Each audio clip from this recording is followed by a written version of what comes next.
Good evening सभी को। Good evening. तो आज हम चर्चा करेंगे नागरिकता पर। नागरिकता, सिटीजनशिप। सिटीजनशिप पर चर्चा आज की क्लास में हम करेंगे। बसंत जी गुड इवनिंग। तो नागरिकता की हम बात करें तो नागरिकता को अंग्रेजी पर्यायवाची शब्द है सिटीजनशिप। और ये जो सिटीजनशिप शब्द है, Poonam Kumari ji good evening, Lakshmi Meena ji good evening. ये जो सिटीजन शब्द है ये सिविस शब्द से बना है, जो लैटिन भाषा का शब्द है। लैटिन भाषा के शब्द सिविस से बना है सिटीजनशिप, और इसका अर्थ होता है नगर के निवासी। इसका अर्थ है नगर के निवासी, नगर राज्य के निवासी, नगर राज्य के निवासी।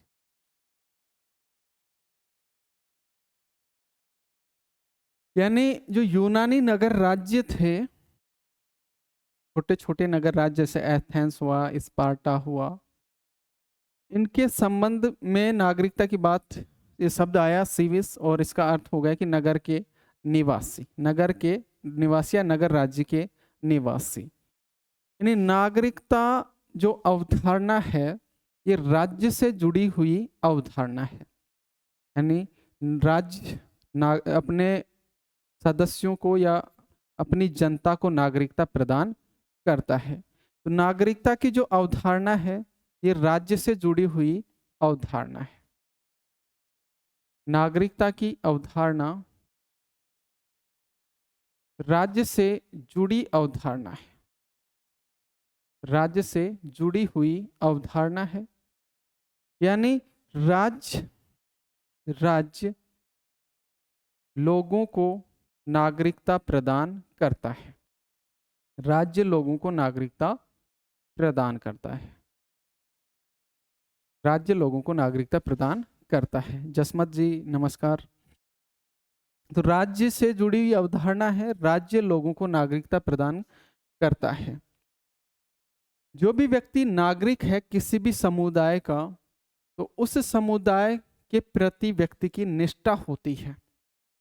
यानी नागरिक बनता है व्यक्ति तो समुदाय के प्रति, जिस भी समुदाय का नागरिक है उसके प्रति वह निष्ठा रखता है। साथ ही समुदाय भी उस व्यक्ति को या उस नागरिक को संरक्षण प्रदान करता है। तो नागरिकता है ये राज्य और नागरिक दोनों के लिए बात करती है कि नागरिक तो समुदाय के प्रति निष्ठा रखेगा और वहीं समुदाय नागरिक को संरक्षण प्रदान करेगा।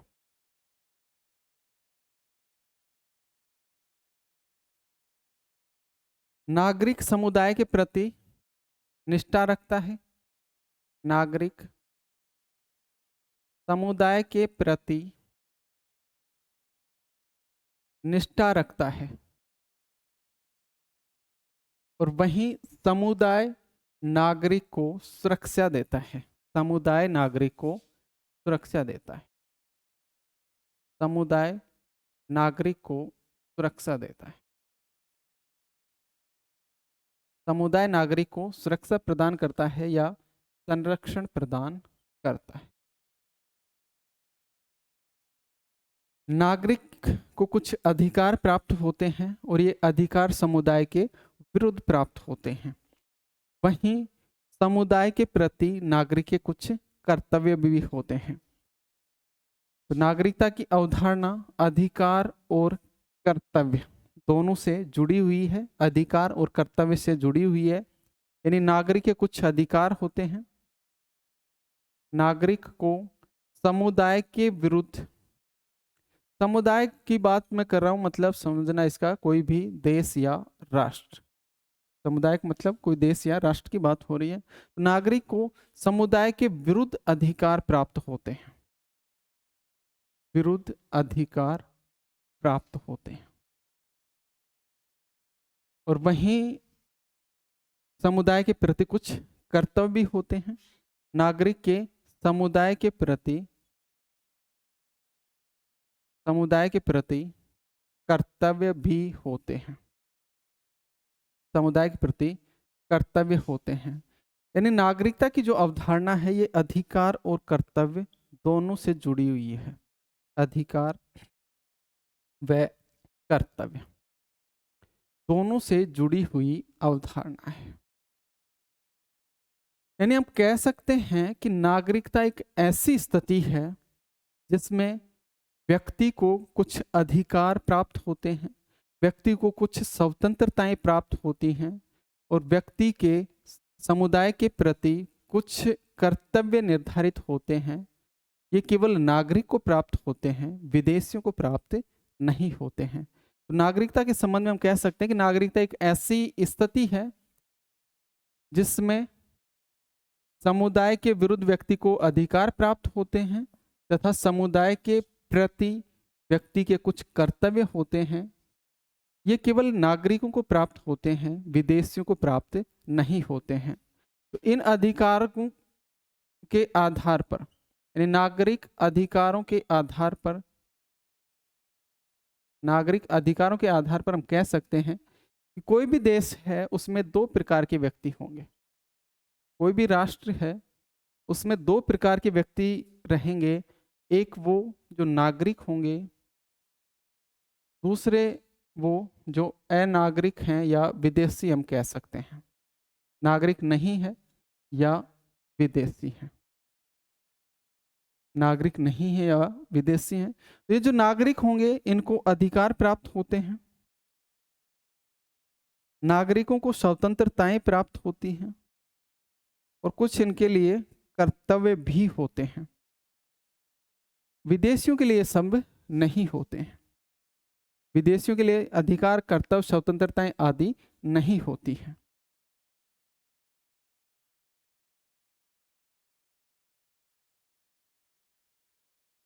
तो नागरिक अधिकार की हम बात करें तो नागरिक अधिकार नागरिकता के आधार पर प्राप्त होने वाले अधिकार हैं।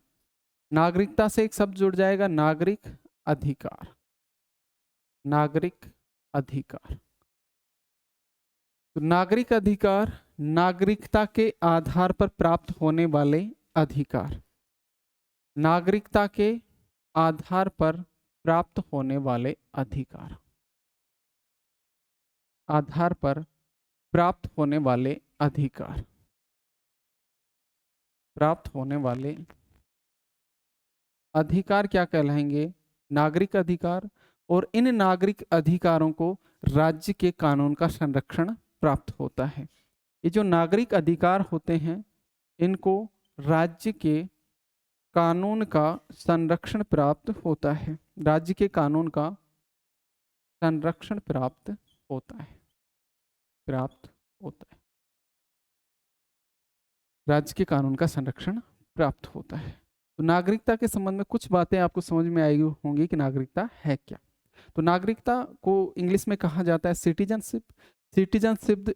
सिटीजनशिप जो शब्द है लैटिन भाषा के सिविस से बना है और जिसका अर्थ होता है नगर राज्य के निवासी। यानी नागरिकता है ये राज्य से जुड़ी हुई अवधारणा है। नागरिकता राज्य के द्वारा प्रदान की जाती है। नागरिकता एक ऐसी स्थिति है जिसमें व्यक्ति को कुछ अधिकार, कुछ स्वतंत्रताएं प्राप्त होती हैं। अधिकार में सामान्य अधिकार, सिविल अधिकार और राजनीतिक अधिकार, आर्थिक अधिकार, इनको हम शामिल कर सकते हैं। साथ ही समुदाय के प्रति कुछ कर्तव्य प्राप्त होते हैं। और इसी के आधार पर एक राष्ट्र में दो तरह के व्यक्ति हो सकते हैं, एक नागरिक और दूसरे विदेशी या नागरिक नहीं है। केवल नागरिकों को नागरिक अधिकार प्राप्त होंगे, विदेशियों को प्राप्त नहीं होंगे। और नागरिक अधिकार किसे कहेंगे? तो नागरिक अधिकार नागरिकता के आधार पर प्राप्त होने वाले अधिकार हैं। इन अधिकारों को राज्य प्रदान करेगा और अपने नागरिकों को प्रदान करेगा। कुछ परिभाषाओं पर बात कर लें। नागरिकता से संबंधित कुछ परिभाषाएं।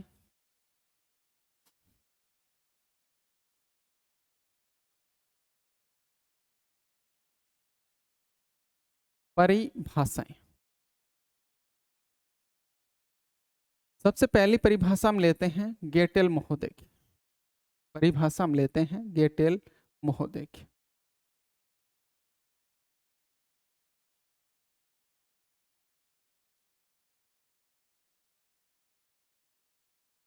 गेटेल लिखता है कि नागरिकता किसी व्यक्ति की वह स्थिति है। नागरिकता किसी व्यक्ति की वह स्थिति है। नागरिकता किसी व्यक्ति की वह स्थिति है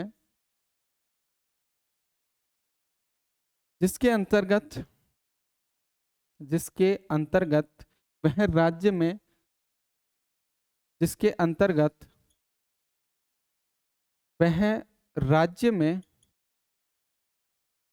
सामान्य व राजनीतिक अधिकार प्राप्त करता है। सामान्य व राजनीतिक अधिकार प्राप्त करता है। जिसके अंतर्गत वह राज्य में सामान्य व राजनीतिक अधिकार प्राप्त करता है एवं अपने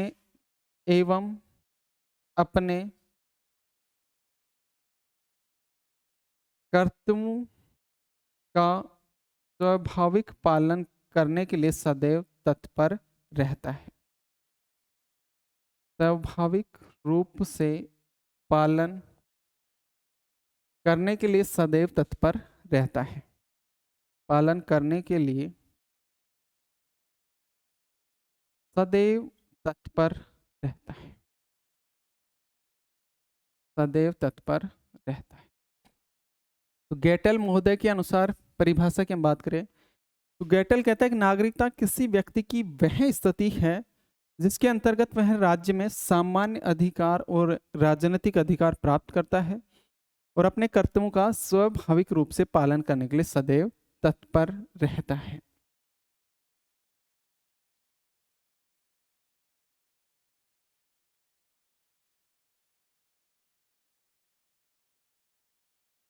अगली परिभाषा पर बात करें तो अगली परिभाषा हम लोस्की की लेते हैं, हेराल्ड लोस्की की लेते हैं।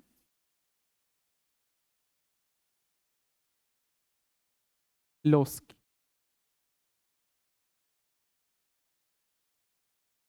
और लोस्की ने परिभाषा दी है नागरिकता का अर्थ उस व्यक्ति से है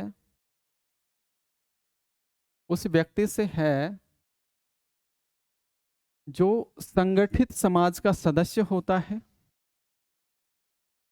जो संगठित समाज का सदस्य मात्र ही नहीं होता।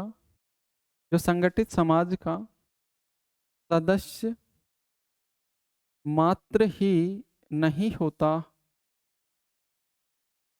बल्कि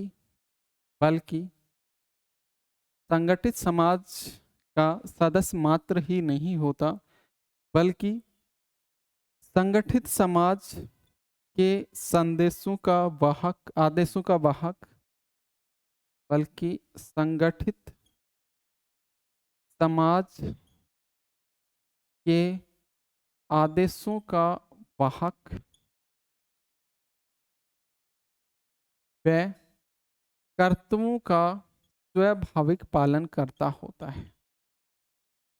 कर्तव्यों का स्वाभाविक पालन करता होता है। स्वाभाविक पालन करता होता है। स्वाभाविक पालन करता होता है। लोस्की कहता है कि नागरिकता का अर्थ उस व्यक्ति से है जो संगठित समाज का सदस्य मात्र ही नहीं होता है बल्कि इसके अलावा संगठित समाज के आदेशों का वाहक होता है। संगठित समाज के कर्तव्यों का स्वाभाविक पालन करता होता है। यानी लोस्की के अनुसार नागरिकता का संबंध उस व्यक्ति से है जो एक संगठित समाज का सदस्य होता है और संगठित समाज का सदस्य होने के साथ साथ संगठित समाज के आदेशों को मानने वाला होता है और उसके कर्तव्यों का पालन करने वाला होता है। तो ये परिभाषा हो गई लोस्की महोदय की। अगली परिभाषा पर बात करें तो एक परिभाषा हम कैटलिन की ले लेते हैं।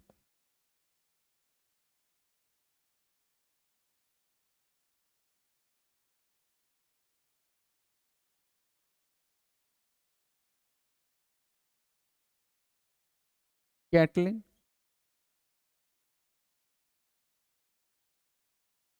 कैटलिन लिखता है कि राजनीति नागरिकता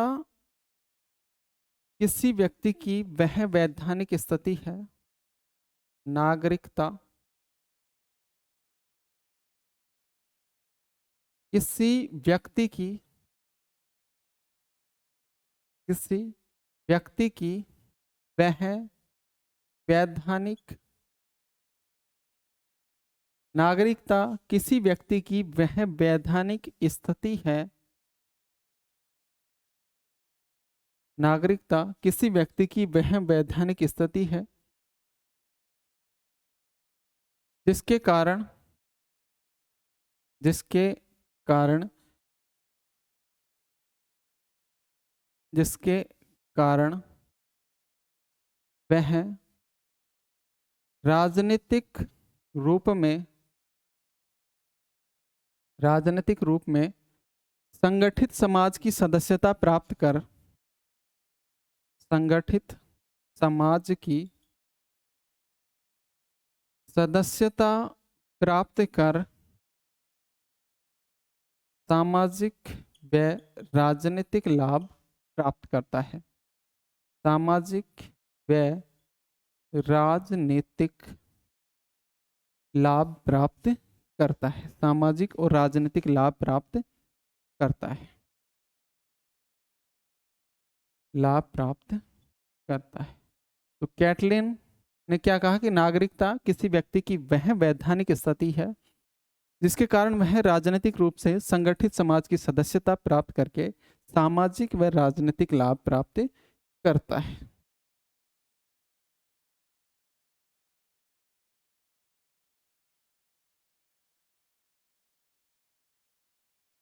अगली परिभाषा हम लेते हैं डेविड हेल्ड की। David held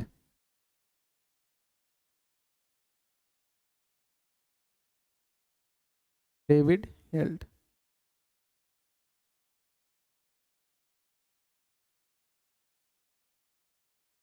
David held David held लिखता है कि नागरिकता उस अधिकार का नाम है। नागरिकता उस अधिकार का नाम है जिसमें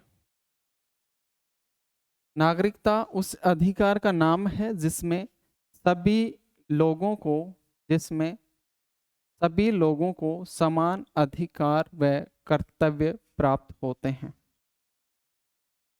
समान अधिकार व कर्तव्य प्राप्त होते हैं। नागरिकता उस अधिकार का नाम है जिसमें सभी लोगों को समान अधिकार व समान कर्तव्य प्राप्त होते हैं। ये परिभाषा किसकी हो गई? डेविड हेल्ड की हो गई। तो ये कुछ नागरिकता से संबंधित कुछ परिभाषाएं हो गई। अब हम बात कर लेते हैं नागरिकता की अवधारणा का विकास कैसे हुआ। तो नागरिकता की अवधारणा का विकास के संबंध में बात करते हैं।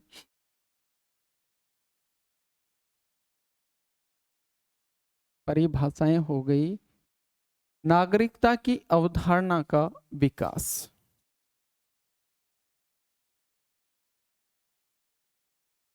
नागरिकता की अवधारणा का विकास। अवधारणा का विकास। नागरिकता की अवधारणा के विकास को हम 3 कालों में बांटकर पढ़ेंगे। यानी प्राचीन काल में नागरिकता का विकास, मध्य काल में नागरिकता का विकास और आधुनिक काल में नागरिकता का विकास। आधुनिक काल में नागरिकता का विकास। तो 3 भागों में बांटकर हम पढ़ेंगे। प्राचीन काल में नागरिकता का विकास, मध्य काल में नागरिकता का विकास और आधुनिक काल में नागरिकता का विकास। सबसे पहले हम लेते हैं प्राचीन काल में नागरिकता का विकास।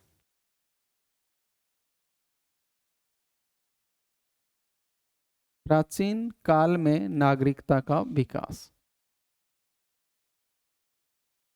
प्राचीन काल में नागरिकता का विकास।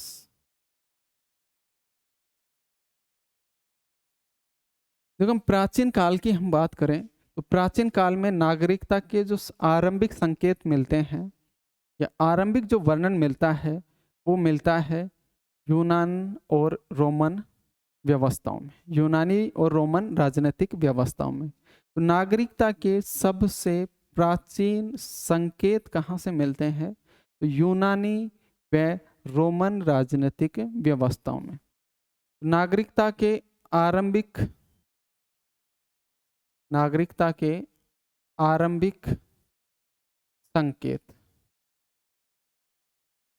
यूनानी व रोमन राजनीतिक व्यवस्थाओं में मिलते हैं। यूनानी व रोमन राजनीतिक व्यवस्थाओं में मिलते हैं। यहाँ हम बात करें यूनान की राजनीतिक व्यवस्था में, तो यूनान की राजनीतिक व्यवस्था में जो नागरिकता थी वो सीमित नागरिकता थी, और रोमन की जो राजनीतिक व्यवस्था में नागरिकता थी वो व्यापक नागरिकता थी। तो यूनान में तो सीमित नागरिकता थी, और वहीं रोमन साम्राज्य में विस्तृत और व्यवहारिक और व्यापक नागरिकता थी। तो सबसे पहले हम बात करें यूनानी साम्राज्य की, यूनानी राजनीतिक व्यवस्था की। यहाँ जो नागरिकता थी वो सीमित नागरिकता थी, सीमित नागरिकता थी। सीमित नागरिकता का मतलब है कि राज्य के कुछ ही व्यक्तियों को नागरिक यहाँ माना जाता था। यानी नागरिकता का जो विचार था, नागरिक का जो विचार था वो नगर राज्य के सदस्यों से संबंधित था। यानी वो ही व्यक्ति नागरिक थे जो नगर राज्य के सदस्य हैं, और नगर राज्य के सदस्यों में भी काफी कम संख्या थी। यानी नगर राज्य में निवास करने वाले लोग और नगर राज्य के सदस्य, इन दोनों में अंतर था। निवास तो महिलाएं भी करती थी, बच्चे भी करते थे, दास भी करते थे, पुरुष भी करते थे, विदेशी भी करते थे एक नगर राज्य के अंतर्गत। लेकिन नगर राज्य का जो सदस्य माना जाता था वो कुछ ही पुरुषों को माना जाता था। नगर राज्य का सदस्य कुछ ही पुरुषों को माना जाता था। तो यूनान में जो नागरिकता व नागरिक है वो नगर राज्य के सदस्य के रूप में है। नागरिकता व नागरिक कौन है? तो वो हैं जो नगर राज्य के सदस्य हैं। नगर राज्य के सदस्य, नगर राज्य के सदस्य हैं। और यूनानी विचारकों में हम दो को देखते हैं, एक तो अरस्तु को और दूसरा प्लेटो। अरस्तु और प्लेटो दोनों प्रसिद्ध विचारक हैं, प्राचीन कालीन यूनानी विचारक हैं। अरस्तु की बात करें तो अरस्तु ने, कुछ याद आ रहा हो, अरस्तु ने सीमित नागरिकता की बात की है। अरस्तु ने सीमित नागरिकता का समर्थन किया है। अरस्तु ने सीमित नागरिकता का समर्थन किया है।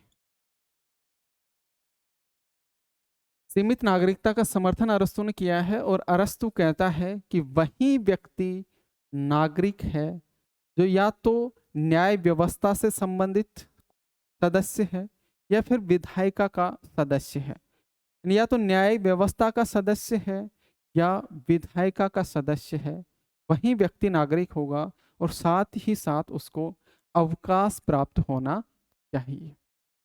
तो अरस्तु ने सीमित नागरिकता का समर्थन किया, और इन्होंने कहा कि वही नागरिक है जो या तो न्याय व्यवस्था के सदस्य के रूप में भाग लेता है या फिर व्यवस्थापिका के सदस्य के रूप में भाग लेता है। तो अरस्तु के अनुसार नागरिक कौन है? अरस्तु के अनुसार नागरिक वह है जो न्याय व्यवस्था व विधायिका के सदस्य के रूप में भाग लेता है। न्याय व्यवस्था या विधायिका का सदस्य होता है या सदस्य के रूप में भाग लेता है, तथा उसको अवकाश प्राप्त होना चाहिए। अवकाश प्राप्त होना चाहिए। साथ ही उसको क्या प्राप्त होना चाहिए? अवकाश प्राप्त होना चाहिए। तो अवकाश पर जैसे हमने बातें की थी, कुछ याद आ रहा हो जब अरस्तु पढ़ रहे थे तो हमने अवकाश पर बात की थी। अवकाश का मतलब यहाँ छुट्टी नहीं है। जिस अवकाश की हम बात करते हैं कि छुट्टी, वो अवकाश नहीं है। यहाँ अवकाश का मतलब है कि स्वामी और दास, दो वर्ग बताए इसने, अरस्तु ने, यानी पुरुषों को स्वामी और दास के रूप में बांटा। और अवकाश के संबंध में अरस्तु का मानना है कि स्वामी को राजनीतिक कार्यों और न्यायिक कार्यों के लिए समय प्राप्त होना ही क्या है, अवकाश है। अवकाश का मतलब छुट्टी नहीं है, बल्कि अवकाश का मतलब है या तो न्यायिक व्यवस्था का कार्य कर रहे हैं यानी न्यायिक कार्य के लिए, विधायिक का कार्य कर रहे हैं यानी राजनीतिक कार्य के लिए समय का प्राप्त होना। और ये समय तब प्राप्त होगा जब दास उसके अन्य कार्य कर देगा। दास उसके अन्य कार्य कर देगा, जैसे खेती के कार्य, घरेलू कार्य और भी जो अन्य कार्य हैं वो दास कर देगा, तो स्वामी को समय मिल जाएगा राजनीतिक और न्यायिक कार्यों में भाग लेने का। और इसी को अरस्तु ने कहा अवकाश। तो अरस्तु के अनुसार नागरिक कौन है जो न्याय व्यवस्था और विधायिका के सदस्य के रूप में भाग लेता है, साथ ही उसको अवकाश प्राप्त होना चाहिए। यानी अरस्तु दास को, स्त्री को, दास को, स्त्री को,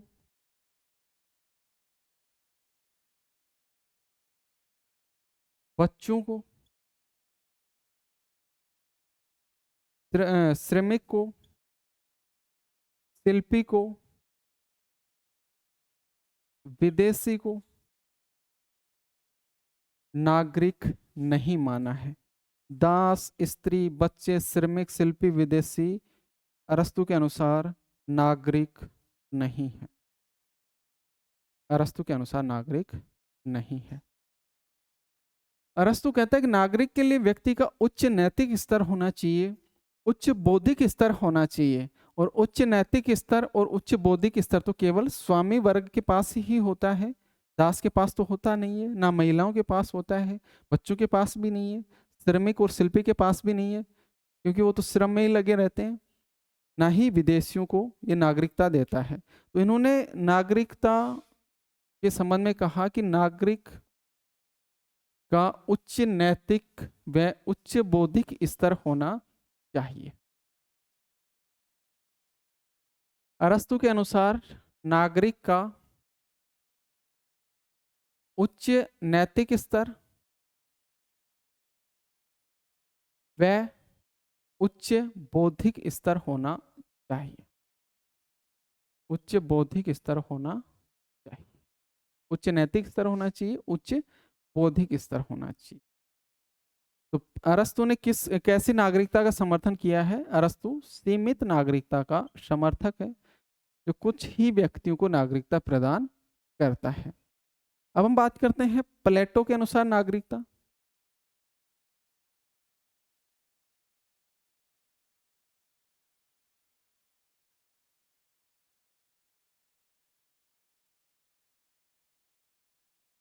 प्लेटो के अनुसार नागरिकता,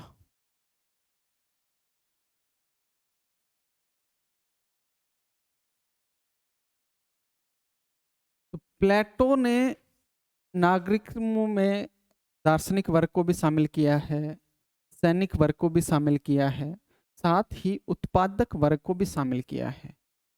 यानी प्लेटो नागरिकता में, प्लेटो की जो नागरिकता है ये अरस्तु के बजाय व्यापक है। व्यापक है क्योंकि इसने नागरिकता, प्लेटो ने दार्शनिक वर्ग को भी दी है, सैनिक वर्ग को भी दी है, और साथ ही उत्पादक वर्ग को भी नागरिकता प्रदान की है। प्लेटो अपने आदर्श राज्य में 3 वर्ग की बात करता है, कुछ याद आ रहा हो, और 3 वर्ग बताए, दार्शनिक वर्ग, सैनिक वर्ग और उत्पादक वर्ग। और तीनों ही वर्गों को प्लेटो ने नागरिकता प्रदान की है। साथ में प्लेटो ने स्त्री पुरुष को भी समान माना है। स्त्री पुरुष को भी समान प्लेटो ने माना है, यानी स्त्री को भी प्लेटो ने नागरिकता दी है। जहां अरस्तु स्त्री को नागरिकता नहीं देता है, अरस्तु उत्पादक वर्ग, जिसमें शिल्पी, दास, श्रमिक आ जाते हैं, विदेशी आ जाते हैं, इसको भी अरस्तु नागरिकता नहीं देता है। लेकिन प्लेटो सभी को नागरिकता देता है, सभी को प्लेटो नागरिकता देता है। लेकिन सभी को नागरिकता देने के बावजूद भी प्लेटो की जो नागरिकता है वो अभिजात वर्गीय नागरिकता है। अभिजात वर्ग का मतलब होता है उच्च वर्ग, उच्च वर्ग। तो सभी को नागरिकता देने के बावजूद भी प्लेटो की जो नागरिकता है वो अभिजात वर्गीय, अभिजात वर्गीय नागरिकता है।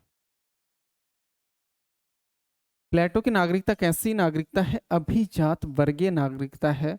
और इसका मतलब होता है, अभिजात वर्ग का मतलब होता है कि उच्च वर्ग को विशेष अधिकार देना। तो प्लेटो ने अपने आदर्श राज्य में दार्शनिक शासक, दार्शनिक वर्ग और सैनिक वर्ग को, दार्शनिक वर्ग को और सैनिक वर्ग को प्लेटो ने विशेष महत्व दिया है, विशेष महत्व दिया है। सैनिक वर्ग और दार्शनिक वर्ग को विशेष महत्व देने के कारण ही प्लेटो की जो नागरिकता है वो कैसी नागरिकता है? अभिजात वर्गीय नागरिकता है, अभिजात वर्गीय नागरिकता है। तो प्लेटो की नागरिकता हो गई। वहीं कुछ और विचारक जैसे एपिक्यूरियन विचारक, सिज्विक विचारक, स्टोइक विचारक, इन्होंने विश्व नागरिकता की बात की है। यूनान के ही विचारक हैं एपिक्यूरियन, एपिक्यूरियन, स्टोइक, सिज्विक। ये जो विचारक हैं इन्होंने विश्व नागरिकता का समर्थन किया है, विश्व नागरिकता का समर्थन किया है। प्लेटो और अरस्तु जहां नगर राज्य की नागरिकता की बात करते हैं, नगर राज्य की नागरिकता की बात करते हैं प्लेटो, अरस्तु, वहीं सिज्विक, स्टोइक, एपिक्यूरियन जैसे विचारक हैं ये विश्व नागरिकता की बात करते हैं। यानी नगर राज्य के बजाय विश्व के नागरिक होना चाहिए, विश्व नागरिकता की बातें करते हैं एपिक्यूरियन, स्टोइक और सिज्विक जैसे विचारक।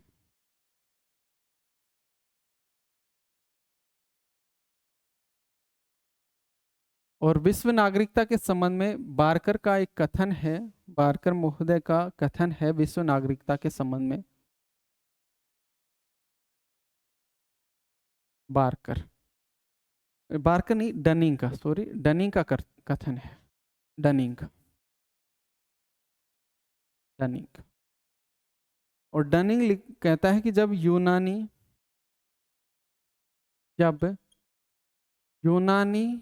व बर्बर जातियों को पृथक करने वाली, जातियों को पृथक करने वाली दीवार टूट गई, दीवार टूट गई। जब यूनानी व बर्बर जातियों को पृथक करने वाली दीवार टूट गई, Athens, Athens, Thrace, Asia, Athens, Thrace, Asia, मिस्र, जब दीवार टूट गई एथेंस, थ्रेस, एशिया और मिस्र जैसे देश एक राजनीतिक, मिस्र जैसे देश एक राजनीतिक पद्धति के सदस्य बन गए, एक राजनीति पद्धति के सदस्य बन गए, राजनीति पद्धति के सदस्य बन गए,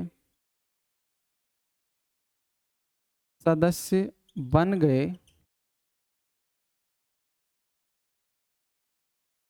दीवार टूट गई, एथेंस, थ्रेस, एशिया, मिस्र जैसे देश एक राजनीति पद्धति के सदस्य बन गए। तो विचार तो विचारशील मनुष्यों के लिए विचारशील मनुष्यों के लिए विचारशील मनुष्यों के लिए विश्व नागरिकता का विचार स्वीकारनीय हो गया। विश्व नागरिकता का विचार स्वीकारनीय हो गया। स्वीकारनीय हो गया। विश्व नागरिकता का विचार स्वीकारनीय हो गया। तो डनिंग ने लिखा कि जब यूनानी व बर्बर जातियों को पृथक करने वाली दीवार टूट गई, एथेंस, थ्रेस, एशिया, मिस्र जैसे देश एक राजनीतिक पद्धति के सदस्य बन गए, तो विचारशील मनुष्यों के लिए विश्व नागरिकता का विचार स्वीकारनीय हो गया।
पूनम कुमारी, प्लेटो ने महिलाओं को नागरिकता दी है क्या? हाँ, प्लेटो ने महिलाओं को नागरिकता दी है।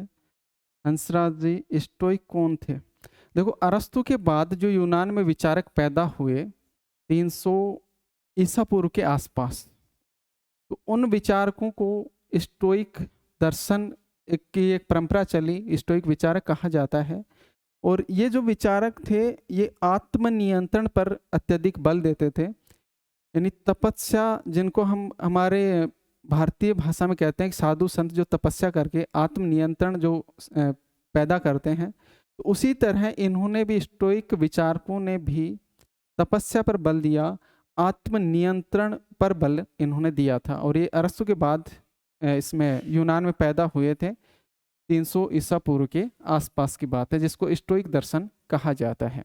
फिर उसके बाद ये जो एपिक्यूरियन आए, ये एपिक्यूरियन है, ये भोगवाद पर बल देते थे, जितना ग्रहण कर सको उतना कर लो। तो एपिक्यूरियन भोगवाद पर बल देते थे।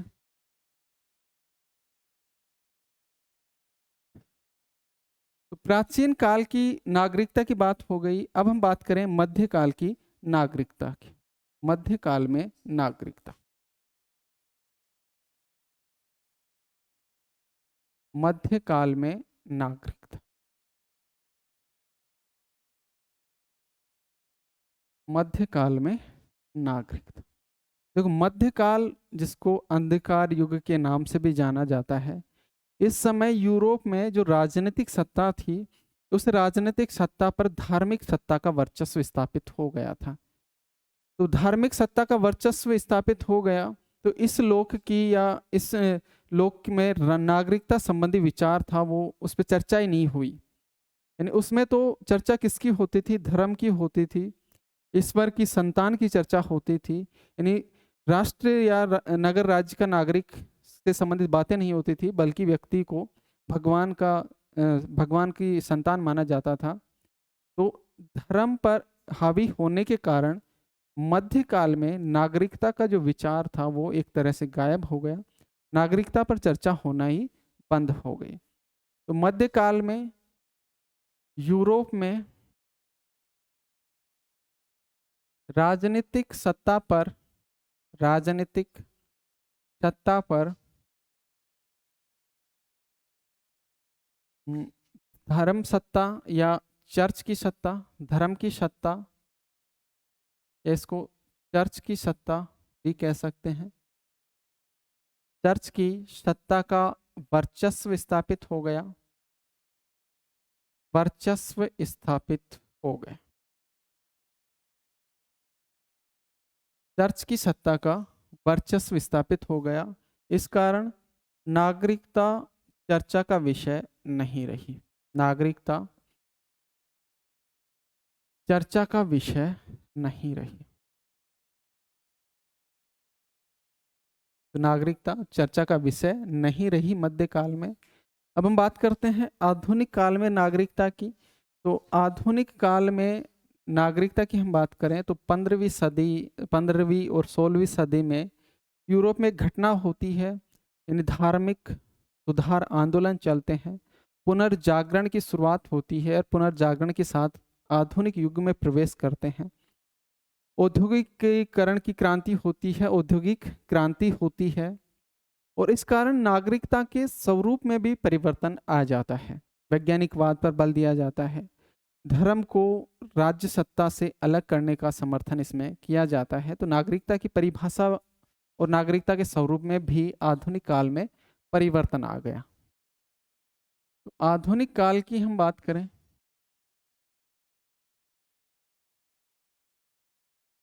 आधुनिक काल में नागरिकता,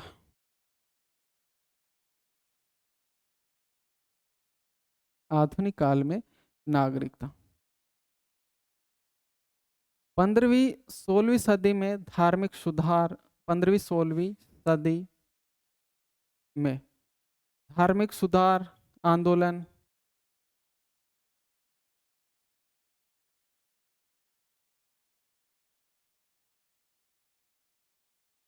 पुनर्जागरण, पुनर्जागरण और औद्योगिक क्रांति के फलस्वरूप जन्म होता है उदारवाद का। औद्योगिक क्रांति के फलस्वरूप उदारवाद का जन्म हुआ, फलस्वरूप उदारवाद का जन्म हुआ, उदारवाद का जन्म हुआ, उदारवाद का जन्म हुआ। हाँ, जब हम थोड़ा सा पीछे चलते हैं, हम जब प्राचीन काल में नागरिकता की बात कर रहे थे हम, तो हमने केवल यूनान की चर्चा की, रोमन की चर्चा हमने नहीं की, रोमन साम्राज्य की चर्चा नहीं की। तो इसको थोड़ा सा हटके वापस हम प्राचीन काल में नागरिकता की बात करते हैं। तो यूनान और रोमन की बात हमने की थी, यूनानी साम्राज्य और रोमन की साम्राज्य की बात की थी, जहां नागरिकता के प्राचीन संकेत मिलते हैं, आरंभिक संकेत मिलते हैं। यूनान की बात हमने की थी, रोमन की बात नहीं की थी। तो रोमन जो साम्राज्य था, यहाँ जो नागरिकता थी, इन्होंने विस्तृत, व्यापक व व्यवहारिक राजनीति का समर्थन किया था। विस्तृत, व्यापक और व्यवहारिक राजनीति का समर्थन किया, नागरिकता का समर्थन किया था। विस्तृत, व्यापक और व्यवहारिक नागरिकता का समर्थन किया था रोमन साम्राज्य में। यानी यहाँ शासक वर्ग के अलावा सामान्य जन और यहाँ तक विदेशियों को भी नागरिकता दी गई थी। यानी रोमन साम्राज्य में शासक वर्ग को तो नागरिकता थी ही, इसके अलावा सामान्य वर्ग, विदेशी, युद्ध में पराजित, युद्ध में पराजित व्यक्ति को भी नागरिकता दी गई थी। तो ऐड कर लेना, वहीं प्राचीन काल में इसको ऐड कर लेना। रोमन साम्राज्य में जो नागरिकता की अवधारणा थी, विस्तृत, व्यापक और व्यवहारिक अवधारणा थी। यानी यहाँ नागरिकता का विस्तार किया गया, नागरिकता शासक वर्ग के अलावा सामान्य वर्ग को भी प्रदान की गई, विदेशियों को भी यहाँ नागरिकता दी गई। यहाँ तक युद्ध में जो पराजित व्यक्ति था, पराजित विदेशी था, उसको भी नागरिकता रोमन साम्राज्य में दी गई थी। अब हम आ जाते हैं वापस आधुनिक काल में नागरिकता पर।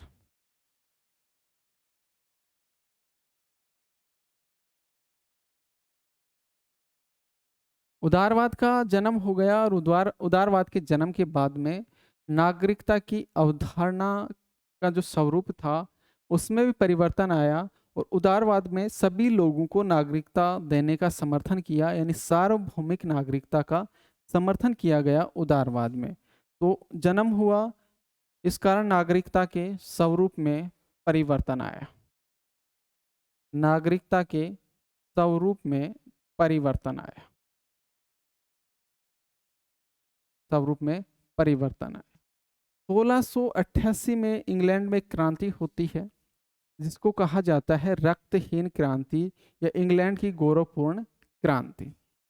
1688 की क्रांति में नागरिक अधिकारों की मांग की गई, नागरिक अधिकारों पर बल दिया गया। ब्रिटेन में हुई थी क्रांति।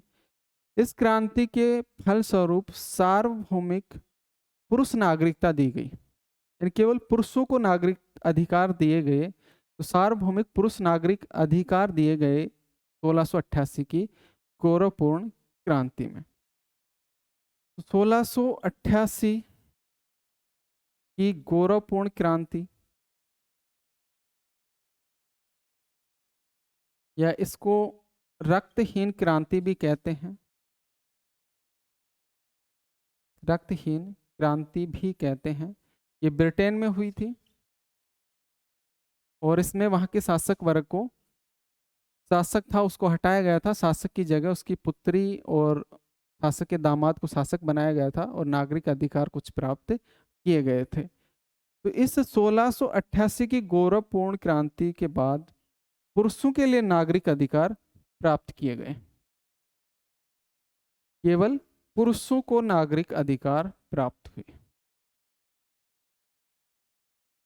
केवल पुरुषों को नागरिक अधिकार प्राप्त हुए,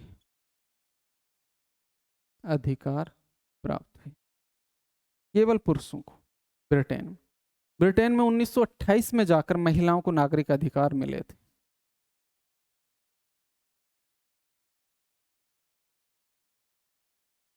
उन्नीस सौ 28 में जाकर महिलाओं को नागरिक अधिकार प्राप्त हुए थे, महिलाओं को नागरिक अधिकार प्राप्त हुए, अधिकार प्राप्त हुए 1928 में जाकर। ब्रिटेन की बात मैं कर रहा हूँ। वहीं ब्रिटेन जिसने लगभग पूरे विश्व पर शासन किया और महिला अधिकारों की बात दूसरी जगह करते थे, लेकिन खुद 1928 में जाकर महिलाओं को नागरिक अधिकार प्रदान करते हैं। यानी जिस पाश्चात्य सभ्यता के पीछे हम भाग रहे हैं, हमारे भारत में इस बात की चर्चा होती है कि यहाँ महिलाओं की स्थिति खराब है, तो आप अंदाजा लगा सकते हो कि ब्रिटेन जैसा विकसित देश, उसमें भी 1928 में जाकर महिलाओं को नागरिक अधिकार प्राप्त होते हैं। और भारत जब 1950 में आज़ाद हुआ तो भारत ने 1950 में 1947 में आज़ाद हुआ, तो 1947 में ही भारत ने महिला और पुरुषों को समान नागरिक अधिकार प्रदान किए। जब हमारा संविधान लागू हुआ 26 नवंबर 1949 को बनकर तैयार हुआ और 26 जनवरी 1950 को लागू हुआ, तो तब हमने सभी को समान नागरिक अधिकार दे दिए थे।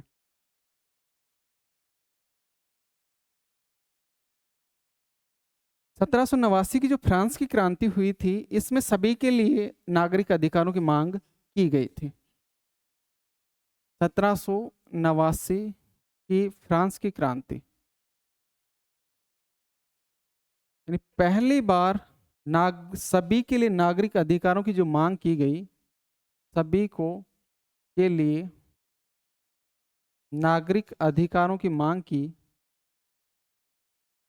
सभी के लिए नागरिक अधिकारों की मांग पहली बार की गई थी 1789 की फ्रांस की क्रांति में।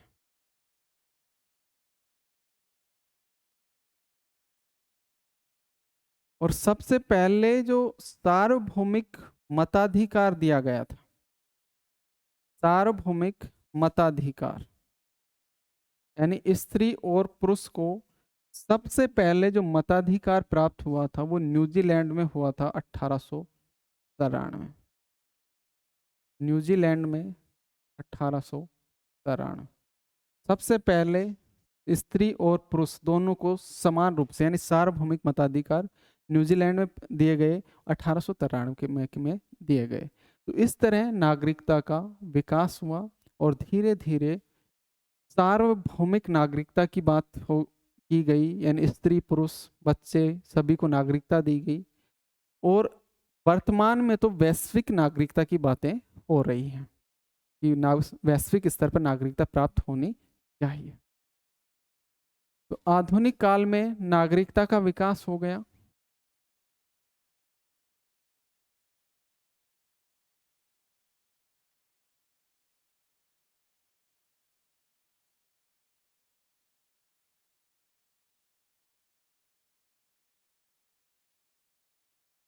अब नागरिकता के सिद्धांतों पर चर्चा कर लेते हैं। नागरिकता के सिद्धांत। नागरिकता के सिद्धांत। सबसे पहले हम उदारवादी सिद्धांत की बात करते हैं। उदारवादी सिद्धांत, नागरिकता का उदारवादी सिद्धांत।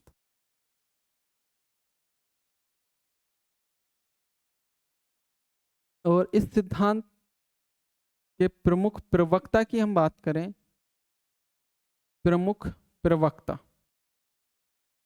इस सिद्धांत का प्रमुख प्रवक्ता है टी.एच. मार्शल। नागरिकता के उदारवादी सिद्धांत का प्रमुख प्रवक्ता है टी.एच. मार्शल। इसके अलावा अन्य की हम बात करें तो जे.एस. मिल, जॉन लोक, जॉन लोक, जे.एस. मिल और जॉन लोक भी इस सिद्धांत के समर्थक हैं।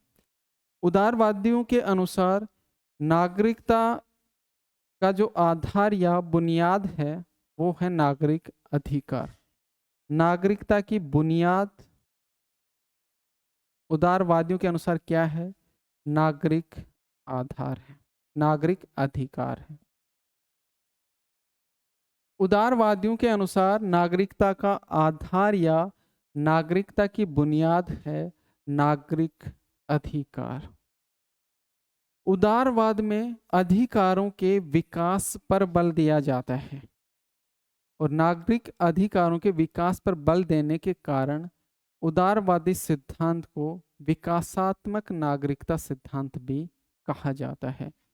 तो इस उदारवादी सिद्धांत को नागरिकता का विकासात्मक सिद्धांत भी कहा जाता है। नागरिकता का विकासात्मक सिद्धांत भी कहा जाता है उदारवादी नागरिकता के सिद्धांत को, क्योंकि इसमें अधिकारों के विकास पर बल दिया जाता है और अधिकारों के विकास पर बल देने के कारण ही इसको कहा जाता है नागरिकता का विकासात्मक सिद्धांत। तो प्रमुख प्रवक्ता टी.एच. मार्शल हैं और टी.एच. मार्शल की जो नागरिकता है वो तात्विक नागरिकता है,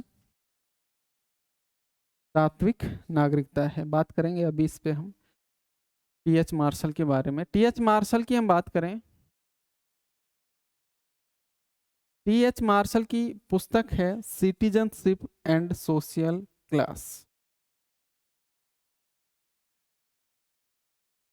सिटीजनशिप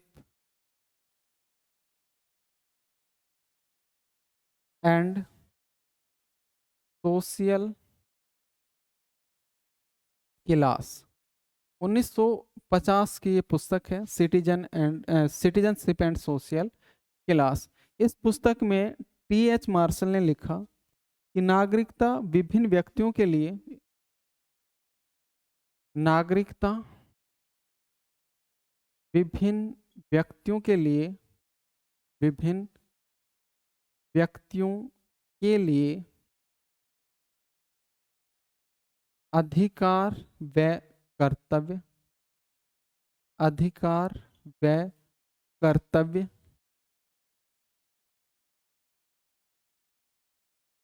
अधिकार व कर्तव्य, स्वतंत्रताएं और प्रतिबंध, स्वतंत्रताएं व प्रतिबंध, शक्तियां व उत्तरदायित्व, शक्तियां व उत्तरदायित्व निर्धारित करती है, निर्धारित करती है, निर्धारित करती है।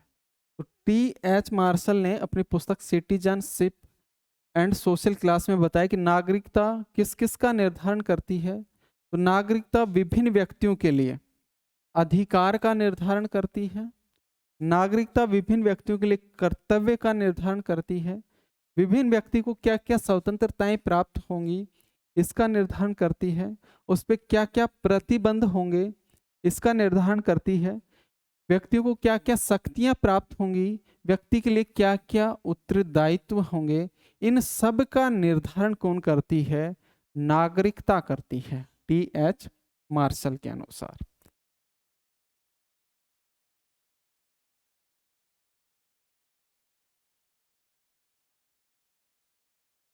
टी.एच. मार्शल ने लिखा है कि नागरिकता एक ऐसी स्थिति की खोज है जिसमें प्रत्येक व्यक्ति को यह अनुभव प्राप्त हो कि वह समान अधिकार प्राप्त करता है। तो टी.एच. मार्शल ने ही लिखा है, नागरिकता ऐसी स्थिति की खोज है, नागरिकता ऐसी स्थिति की खोज है जिसमें प्रत्येक व्यक्ति को यह अनुभव हो, जिसमें प्रत्येक व्यक्ति को यह अनुभव हो,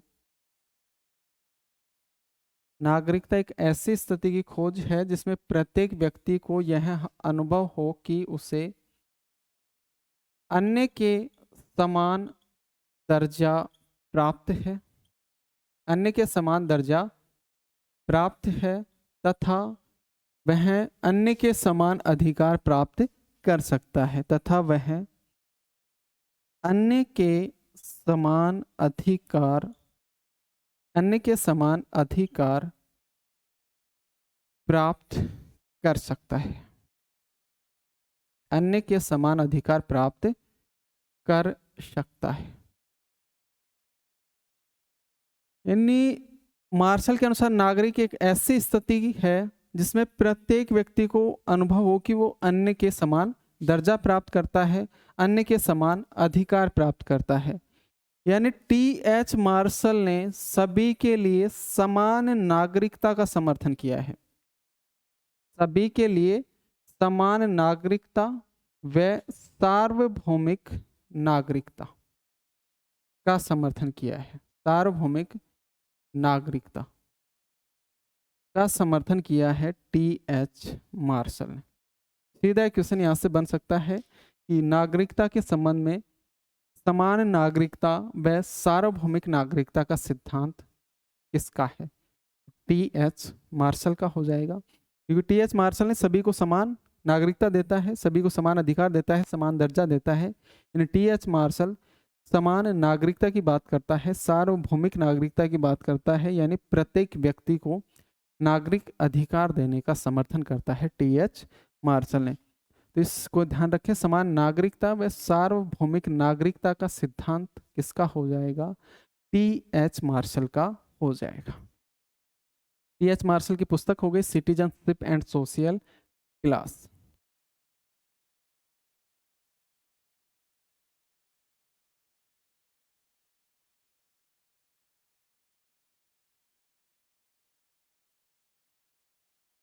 टी.एच. मार्शल ने नागरिकता का विकास बताया है, और टी.एच. मार्शल कहता है कि सबसे पहले नागरिकता के विकास के संबंध में,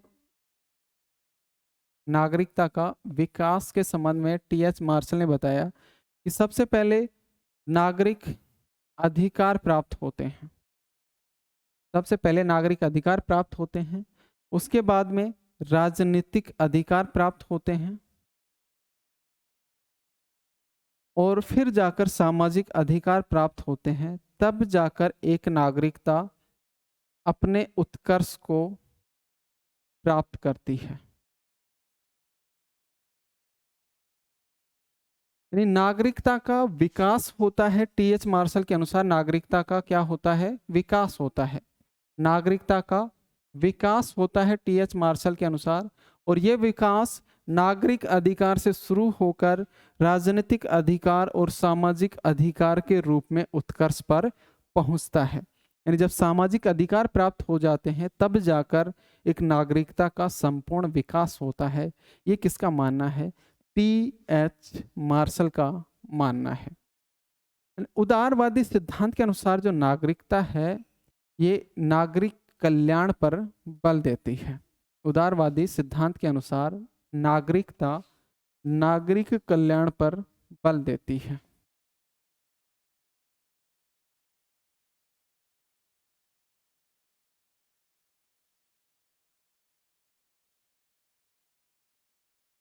उदारवादी सिद्धांत के अनुसार नागरिकता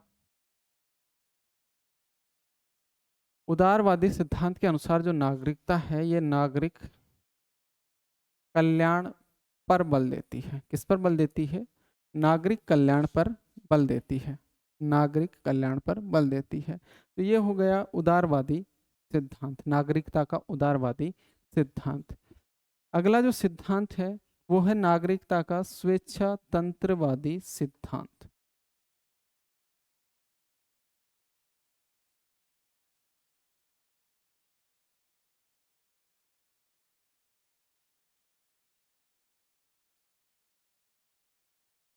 दूसरा सिद्धांत है नागरिकता का स्वेच्छातंत्रवादी सिद्धांत। नागरिकता का स्वेच्छातंत्रवादी सिद्धांत। तो स्वेच्छातंत्रवाद भी उदारवाद की ही एक शाखा है। उदारवाद की ही एक शाखा है स्वेच्छातंत्रवाद। स्वेच्छातंत्रवाद के मुख्य प्रवक्ता की हम बात करें, नागरिकता के स्वेच्छातंत्रवादी सिद्धांत का जो मुख्य प्रवक्ता है ये है रॉबर्ट नोजिक। रॉबर्ट नोजिक तो मुख्य प्रवक्ता स्वेच्छातंत्रवादी सिद्धांत का रॉबर्ट नोजिक है। और अन्य की हम बात करें तो मिल्टन फ्रीडमैन,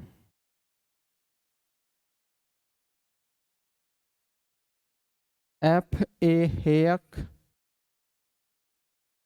आइजिया बर्लिन,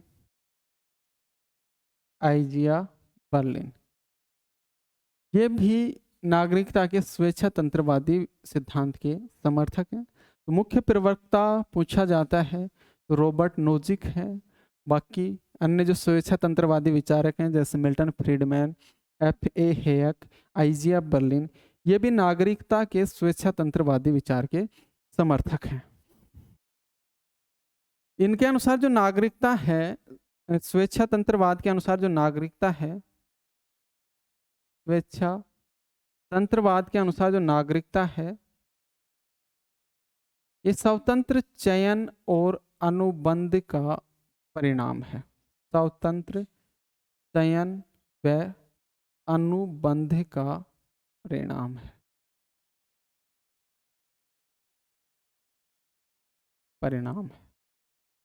स्वतंत्र चयन और अनुबंध का परिणाम है। यानी यहाँ व्यक्ति है वो स्वतंत्र होता है और स्वतंत्र रूप से व्यक्ति स्वयं नागरिकता का चयन करता है और राज्य के साथ एक अनुबंध के माध्यम से नागरिकता के संबंध में नागरिक अधिकारों को तय करता है। तो स्वतंत्र चयन यानी व्यक्ति स्वतंत्र होता है और स्वतंत्र रूप से वह नागरिकता को ग्रहण करता है। अनुबंध यानी नागरिक अधिकारों के संबंध में राज्य से एक अनुबंध कॉन्ट्रैक्ट करता है। तो स्वेच्छातंत्रवाद के अनुसार नागरिकता क्या है, स्वतंत्र चयन और अनुबंध का परिणाम है। यानी इस स्वेच्छातंत्रवाद में बाजार समाज का जो प्रतिरूप है वो नागरिक जीवन के लिए उचित माना जाता है। बाजार समाज का प्रतिरूप, बाजार समाज का प्रतिरूप स्वेच्छातंत्रवाद में बाजार समाज का प्रतिरूप नागरिक जीवन के लिए उचित माना जाता है। नागरिक जीवन के लिए उचित माना जाता है। ये नागरिक जो जीवन है वो किस आधार पर निर्धारित होगा? वो बाजार समाज के प्रतिरूप पर आधार निर्धारित होगा। यानी जिस तरह बाजार में कंपटीशन होता है, किसी भी चीज का जो मूल्य निर्धारित होता है वो कंपटीशन के आधार पर होता है, मांग और पूर्ति के सिद्धांत पर निर्धारित होता है। यानी किसी वस्तु की मांग ज्यादा होती है तो उसका मूल्य बढ़ जाता है, किसी वस्तु की मांग कम है तो उसका मूल्य घट जाता है। यानी बाजार मांग और पूर्ति के आधार पर चलता है, स्वतंत्र रूप से चलता है। तो इसी तरह नागरिकों के संबंध भी कैसे होंगे? बाजार समाज के प्रतिरूप पर आधारित होंगे, यानी स्वतंत्र चयन के आधार पर आधारित होंगे, एक अनुबंध के आधार पर आधारित होंगे। राज्य किसी भी प्रकार का हस्तक्षेप नहीं करेगा या नाम मात्र का या सीमित हस्तक्षेप करेगा। यानी प्रहरी राज्य का समर्थन करते हैं स्वेच्छातंत्रवादी विचारक। तो बाजार समाज और प्रतिस्पर्धात्मक समाज के समर्थक हैं ये। स्वेच्छातंत्रवादियों की हम बात करें तो स्वेच्छातंत्रवादी बाजार समाज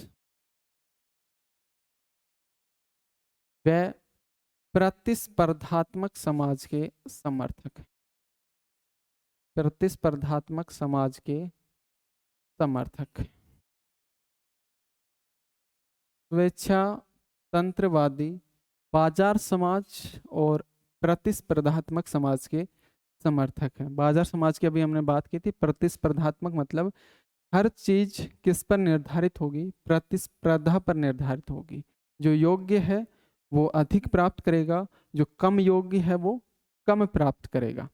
राज्य वितरण के मामले में किसी भी प्रकार का हस्तक्षेप नहीं करेगा, यानी ये अहस्तक्षेपी राज्य के समर्थक हैं।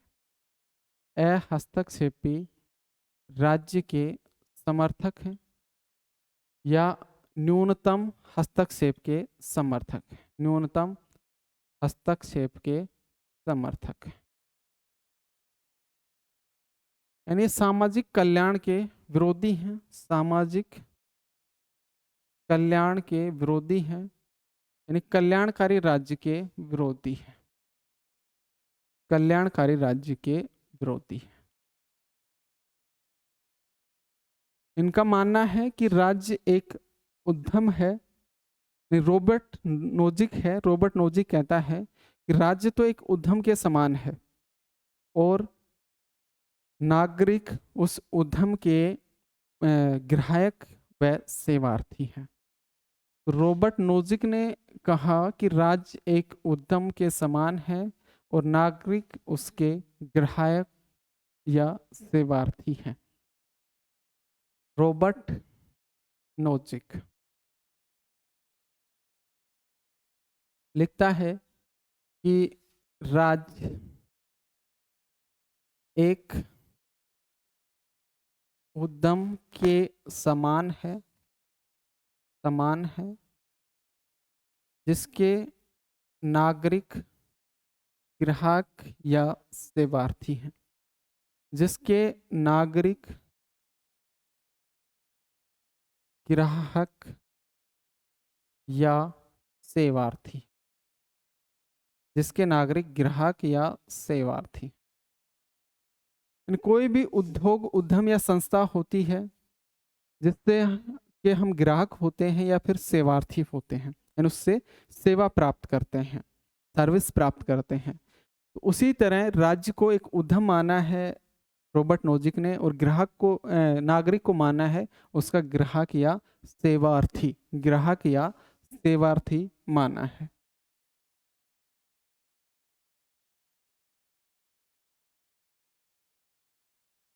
एफ ए हेयक की बात करें तो हेयक कहता है कि राज्य का एक ही मूल मंत्र है कि चुप रहे। राज्य का, हेयक कहता है कि राज्य का एक ही मूल मंत्र है कि वह चुप रहे, कि वह चुप रहे। यानी राज्य चुप रहे, राज्य हस्तक्षेप नहीं करे, बात बात पर राज्य टोका टोकी नहीं करे, राज्य चुप रहे, उसका एक ही मूल मंत्र है, यानी हस्तक्षेप भी राज्य का समर्थन करता है, FA तो ये नागरिकता का स्वेच्छा तंत्रवादी सिद्धांत हो गया। अगले सिद्धांत पर बात करें, और नागरिकता का अगला सिद्धांत है समुदायवादी सिद्धांत। नागरिकता का समुदायवादी सिद्धांत।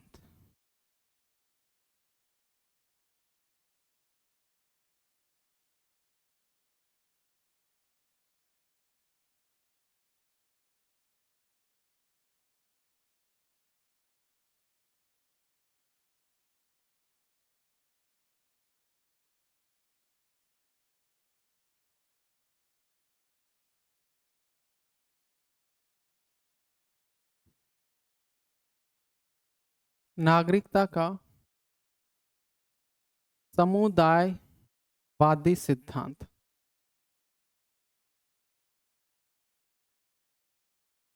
नागरिकता का समुदायवादी सिद्धांत,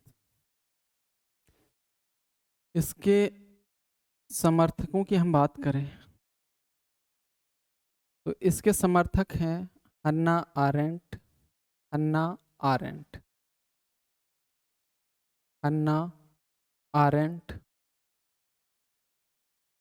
बेंजामिन बार्बर, बेंजामिन बार्बर और माइकल वाल्जर, माइकल वाल्जर और बिल किमलिका या बिम किमलिका, बिम किमलिका। तो समुदायवादी सिद्धांत के समर्थकों की बात करें तो समुदायवादी सिद्धांत के समर्थक Hannah Arendt, Benjamin Barber, Michael Walzer और विम किमलिका है। इनके अनुसार नागरिकता की बात करें तो ये कहता है कि नागरिक वह व्यक्ति है जो राजनीतिक वाद विवाद में, राजनीतिक निर्णय प्रक्रिया में भाग लेता है। तो इनके अनुसार नागरिक कौन है? जो राजनीतिक वाद विवाद में भाग ले, राजनीतिक निर्णय प्रक्रिया में भाग ले, साथ ही समाज का भावी रूप निर्धारण करने में सक्रिय भूमिका निभाए। यानी समाज का भावी रूप क्या होगा इसका निर्धारण करने में भी सक्रिय भूमिका निभाता है। यानी इनके अनुसार नागरिकता को हम एक शॉर्ट या एक शब्द में कहें तो वो है सहभागिता। नागरिक सहभागिता पर आधारित है इनके अनुसार नागरिकता। तो समुदायवादियों के अनुसार नागरिक वह है, समुदायवादियों के अनुसार नागरिक वह है जो राजनीतिक वाद विवाद व निर्णय प्रक्रिया में भाग लेता है। जो राजनीतिक वाद विवाद व निर्णय प्रक्रिया में भाग लेता है, निर्णय प्रक्रिया में भाग लेता है। जो राजनीतिक वाद विवाद व निर्णय प्रक्रिया में भाग लेता है तथा समाज का भावी रूप निर्धारित करने में सक्रिय भूमिका निभाता है। भावी रूप निर्धारित करने में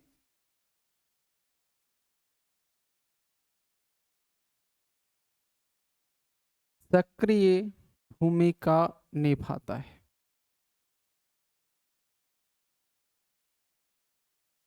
सक्रिय भूमिका निभाता है। यानी इनके अनुसार नागरिकता का मुख्य जो लक्षण है वो है नागरिक सहभागिता। समुदायवादियों के अनुसार नागरिकता का मुख्य लक्षण क्या है? तो वो है नागरिक सहभागिता। नागरिक वही होगा जो सहभागिता निभाएगा, जो राजनीतिक कार्यों में सहभागिता निभाएगा वही नागरिक होगा। तो नागरिकता का मूल लक्षण क्या है समुदायवादियों के अनुसार? नागरिक सहभागिता। इनके अनुसार नागरिक वह है जो राजनीतिक वाद विवाद में भाग लेता है, राजनीतिक निर्णय की प्रक्रिया में भाग लेता है, समाज का भावी रूप निर्धारित करने में सक्रिय भूमिका निभाता है, वही नागरिक है समुदायवादियों के अनुसार। यानी मुख्य लक्षण हो गया नागरिक सहभागिता।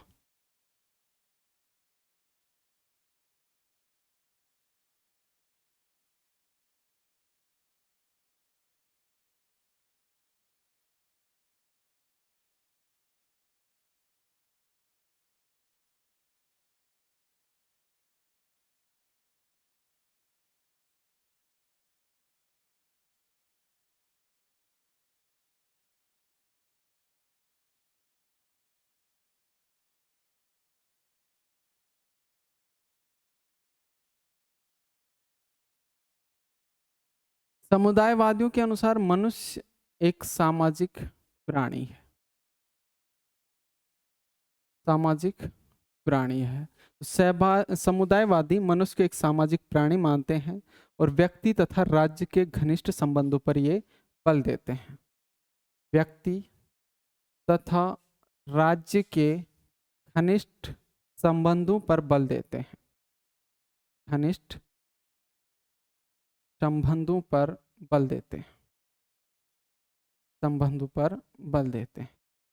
समुदायवादी मनुष्य को एक सामाजिक प्राणी मानते हैं तथा व्यक्ति और राज्य के मध्य घनिष्ठ संबंधों पर बल देते हैं। ये मानते हैं कि नागरिक समुदाय में सहभागिता के द्वारा सामान्य हित की पूर्ति करता है। यानी सामान्य हित का समर्थन करते हैं, व्यक्तिगत हित के बजाय सामान्य हित के समर्थक हैं। और ये मानते हैं कि नागरिक समुदाय में सहभागिता के द्वारा समुदाय में सहभागिता के द्वारा सामान्य हित की पूर्ति करते हैं, सामान्य हित की पूर्ति करते हैं, सामान्य हित की पूर्ति करते हैं। नागरिक समुदाय में सहभागिता के माध्यम से किस हित की पूर्ति करते हैं? सामान्य हित की पूर्ति करते हैं। यानी समुदायवादी सामान्य हित पर बल देते हैं, न कि व्यक्तिगत हित पर बल देते हैं।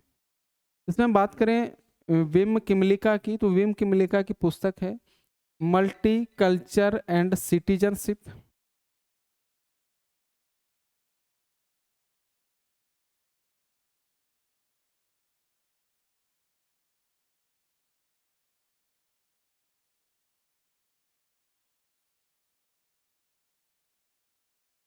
Vim किमलिक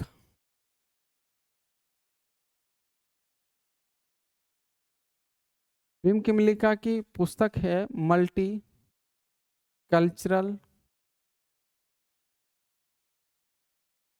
and citizenship. Multicultural and citizenship Will Kymlicka की पुस्तक है। और इस पुस्तक में विम किमलिका ने नागरिकता का आधार संस्कृति को माना है। नागरिकता का आधार संस्कृति को माना है।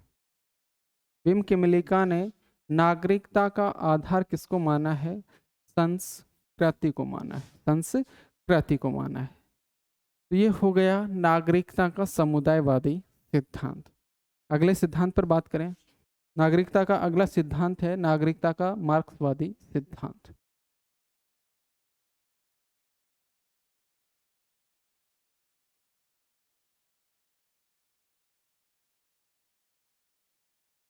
नागरिकता का मार्क्सवादी सिद्धांत।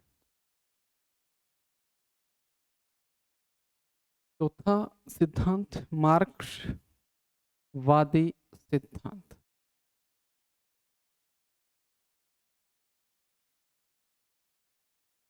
नागरिकता का मार्क्सवादी सिद्धांत।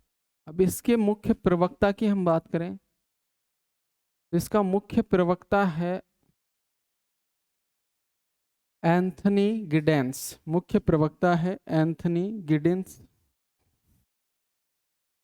Anthony Giddens. और अन्य जो विचारक हैं इसके समर्थक, कार्ल मार्क्स है, लेनिन है, स्टालिन है, ये हैं अन्य समर्थक। तो मुख्य प्रवक्ता का मतलब ये ध्यान रखना है हमें, पूछ लिया जाए कि मार्क्सवादी सिद्धांत, नागरिकता के मार्क्सवादी सिद्धांत का प्रवक्ता कौन है या प्रवर्तक कौन है, वहां ऑप्शन एक चूज करना हो तो आप ऑप्शन कौन सा चूज करेंगे? Anthony Giddens. उसके अलावा मार्क्स, लेनिन और स्टालिन भी वहां डाल दें और उसमें एक एंथनी गिडेंस है, तो एंथनी गिडेंस को चूज करना है। मुख्य प्रवक्ता का मतलब यही है कि जब ऑप्शन में एक चूज करना हो तो मुख्य प्रवक्ता को चूज करें प्रवर्तक के रूप में। तो मार्क्सवादी सिद्धांत का प्रवर्तक, नागरिकता के संबंध में मार्क्सवादी सिद्धांत का प्रवर्तक आपसे पूछा जाता है तो आपका आंसर एंथनी गिडेंस होगा, न कि कार्ल मार्क्स। क्योंकि मार्क्सवाद जैसे आता है तो हमारे दिमाग में कार्ल मार्क्स दौड़ के आएगा, तो कार्ल मार्क्स नहीं देना है, आंसर क्या होगा आपका? Anthony Giddens. और भी, और बाकी वैसे जैसे उपरोक्त सभी का ऑप्शन होता है तो फिर आप कार्ल मार्क्स, लेनिन, स्टालिन को भी शामिल कर सकते हैं यदि उपरोक्त सभी का ऑप्शन है तो। इनके अनुसार जो नागरिकता है वो वर्ग संघर्ष का परिणाम है। मार्क्सवादियों के अनुसार नागरिकता वर्ग संघर्ष का परिणाम है। मार्क्सवादियों के अनुसार नागरिकता क्या है? वर्ग संघर्ष का परिणाम है। यानी ये कहते हैं कि जो शोषक वर्ग है वो शोषित वर्ग का दमन करके, शोषक वर्ग का मतलब शोषण करने वाला वर्ग, शोषित वर्ग का मतलब है जिसका शोषण होता है। शोषक वर्ग शोषित वर्ग का दमन व शोषण करके जो अधिकार प्राप्त करता है वही अधिकार नागरिकता के आधार है। वही अधिकार क्या है? नागरिकता के आधार है। जब शोषित वर्ग का शोषण होता है तो शोषित वर्ग में चेतना पैदा होती है, और जब चेतना पैदा होती है तो शोषित वर्ग अपने अधिकारों के संरक्षण के लिए लड़ता है, अधिकारों के संरक्षण के लिए लड़ता है। तो अधिकारों का संरक्षण के लिए लड़ता है, यानी नागरिकता का जो लक्ष्य है, उद्देश्य है, वो होना चाहिए श्रमिक वर्ग या शोषक वर्ग के अधिकारों का संरक्षण। दो बातें आ गई कि नागरिकता का आधार तो क्या है? नागरिकता का आधार तो है कि शोषक वर्ग शोषित वर्ग का दमन व शोषण करके जो अधिकार प्राप्त करता है वही अधिकार नागरिकता के आधार हैं। और नागरिकता का लक्ष्य क्या है? श्रमिक वर्ग के अधिकारों का संरक्षण करना नागरिकता का लक्ष्य है।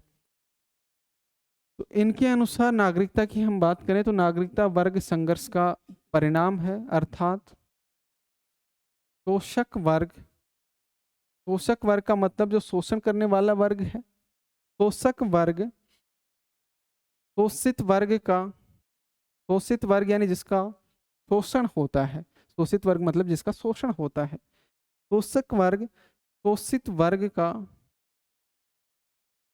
दमन करके जो अधिकार प्राप्त करता है, दमन व शोषण भी यहाँ शामिल कर सकते हैं हम, दमन व शोषण करके, दमन व शोषण करके जो अधिकार प्राप्त करता है वे अधिकार नागरिकता के आधार हैं।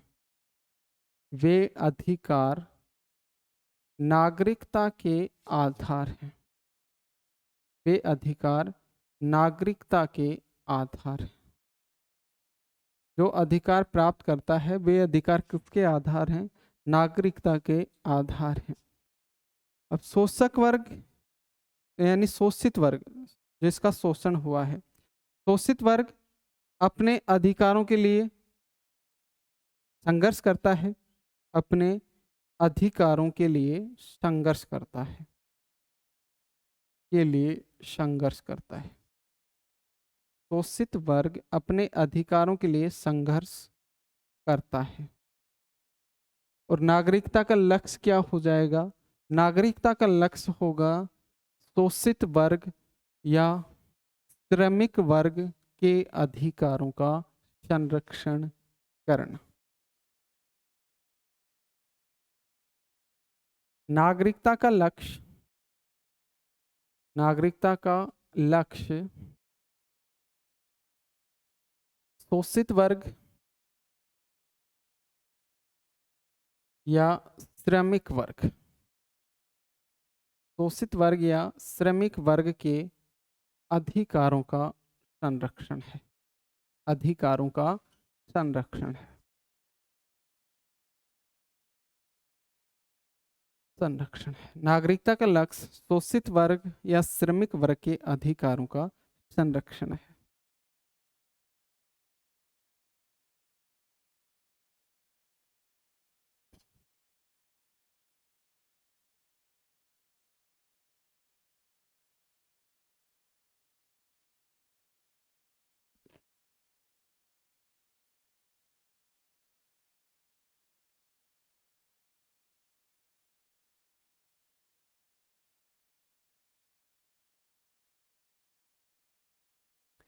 इसके जो प्रमुख प्रवक्ता हैं एंथनी गिडेंस, ये टी.एच. मार्शल की का जो सिद्धांत है उसकी आलोचना करते हैं। इनकी दो पुस्तक हैं, एंथनी गिडेंस की दो पुस्तक हैं जिनमें इन्होंने टी.एच. मार्शल का विरोध किया है या टी.एच. मार्शल के विचारों का खंडन किया है। एक पुस्तक है इनकी एक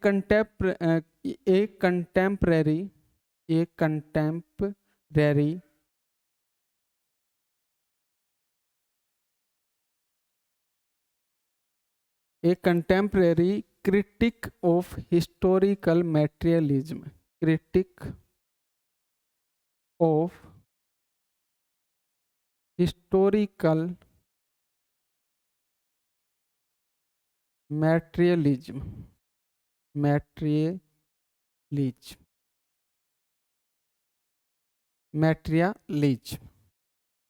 दूसरी इनकी पुस्तक है profiles and critique of social theory, profiles and critique of social theory, critique of social theory. ये दो पुस्तक हैं एंथनी गिडेंस की, और इन दोनों पुस्तकों में इन्होंने टी.एच. मार्शल के सिद्धांत का खंडन किया है, टी.एच. मार्शल के सिद्धांत का खंडन किया है, टी.एच. मार्शल के सिद्धांत का खंडन किया है इन दोनों पुस्तकों में। एक contemporary critique of historical materialism, और दूसरी पुस्तक है profiles and critique of social theory. इन दोनों पुस्तकों में इन्होंने टी.एच. मार्शल के विचारों का खंडन किया है।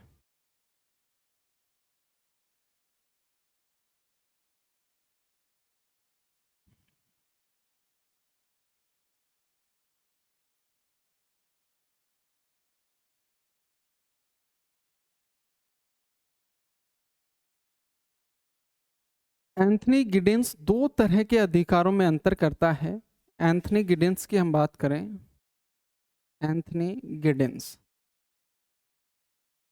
एंथनी गिडेंस ने दो तरह के अधिकारों में अंतर किया है, दो तरह के अधिकारों की चर्चा की है और अधिकारों में अंतर किया है। और ये दो तरह के अधिकार हैं। एक अधिकार है व्यक्ति की स्वतंत्रता, व्यक्ति की स्वतंत्रता व कानून के समक्ष समानता, कानून के समक्ष समानता, व्यक्ति की स्वतंत्रता व कानून के समक्ष समानता। और दूसरा अधिकार इन्होंने बताया आर्थिक नागरिक अधिकार, आर्थिक नागरिक अधिकार, आर्थिक नागरिक अधिकार, ये नकारात्मक अधिकार है और ये सकारात्मक अधिकार है, सकारात्मक अधिकार है। इन दोनों अधिकारों में अंतर किया है। ये जो अधिकार है, ये अधिकार पूंजीपतियों ने सामंती वर्ग का दमन करके प्राप्त किया है।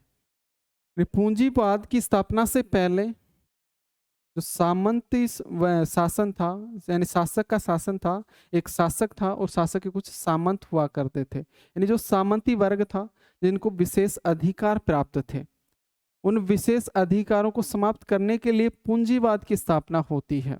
कुछ उद्योगपति मिलकर उस सामंत वर्ग का शोषण करते हैं, सामंत वर्ग का दमन करते हैं, सामंत वर्ग से संघर्ष करते हैं और संघर्ष करके कुछ अधिकार प्राप्त करते हैं। और वो अधिकार थे व्यक्ति की स्वतंत्रता व कानून के समक्ष समानता। यानी ये अधिकार पूंजीपति वर्ग ने सामंती वर्ग के विरुद्ध संघर्ष करके प्राप्त किए, संघर्ष करके प्राप्त।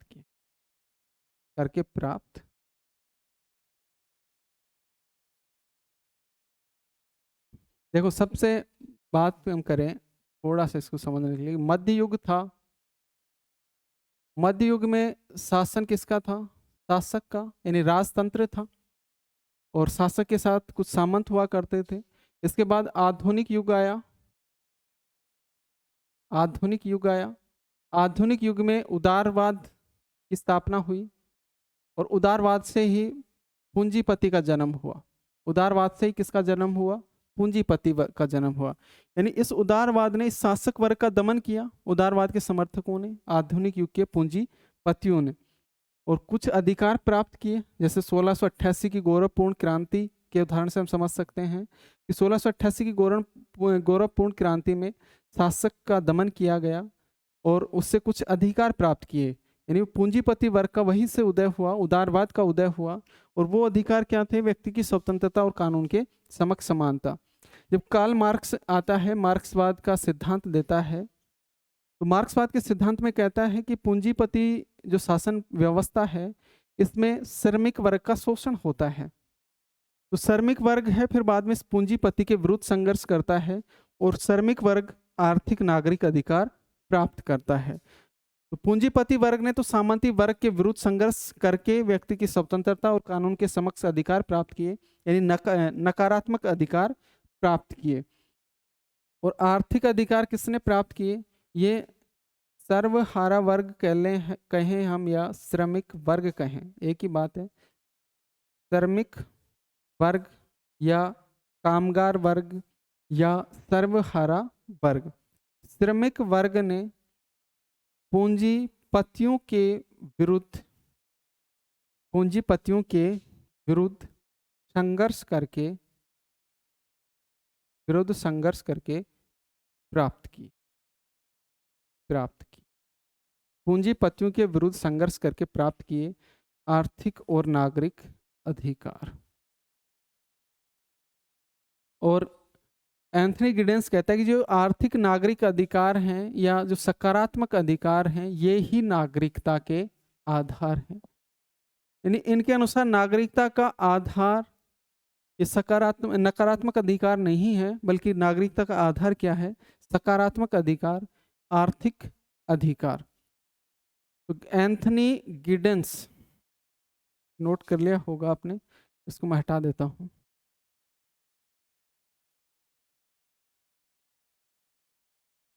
एंथनी गिडेंस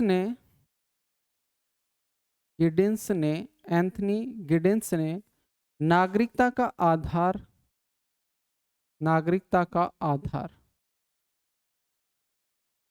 माना है इसको सकारात्मक अधिकार व आर्थिक अधिकार को, आर्थिक अधिकार को, सकारात्मक अधिकार या आर्थिक अधिकार को नागरिकता का आधार माना है एंथनी गिडेंस ने।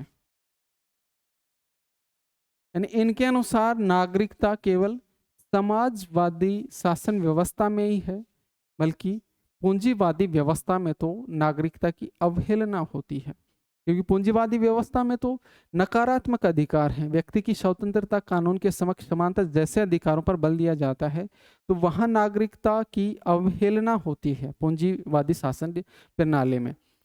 और समाजवादी जो शासन प्रणाली है वही नागरिकता प्राप्त होती है। तो एंथनी गिडेंस के अनुसार समाजवादी शासन प्रणाली में ही नागरिकता प्राप्त होती है, शासन प्रणाली में ही नागरिकता प्राप्त होती है, नागरिकता प्राप्त होती है, जबकि पूंजीवादी शासन प्रणाली में तो नागरिकता की अवहेलना होती है। इनकी एक पुस्तक और है एंथनी गिडेंस की, दो पुस्तक तो हमने पहले लिख ली, एक पुस्तक और है एंथनी गिडेंस की, the national state and violence, the national state and violence, violence. और इस पुस्तक में इनके नागरिकता संबंधी विचार हैं, नागरिकता संबंधी विचार। एंथनी गिडेंस के नागरिकता संबंधी विचार the national state and violence पुस्तक में दिए गए हैं। तो एंथनी गिडेंस की 3 पुस्तकों की हमने बात की, 2 पुस्तकों में इन्होंने टी.एच. मार्शल का विरोध किया है और एक पुस्तक में इन्होंने नागरिकता का विचार दिया है। तो ये हो गया नागरिकता का मार्क्सवादी सिद्धांत। अगले सिद्धांत पर चर्चा करते हैं।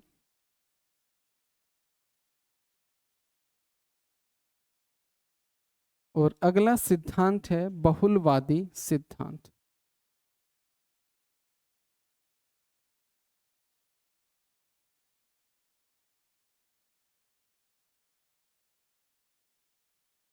बहुलवादी सिद्धांत।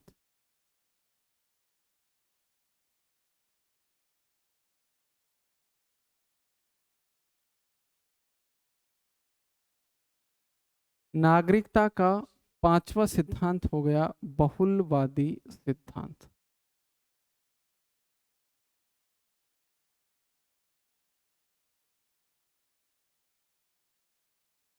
और बहुलवादी सिद्धांत के समर्थकों की हम बात करें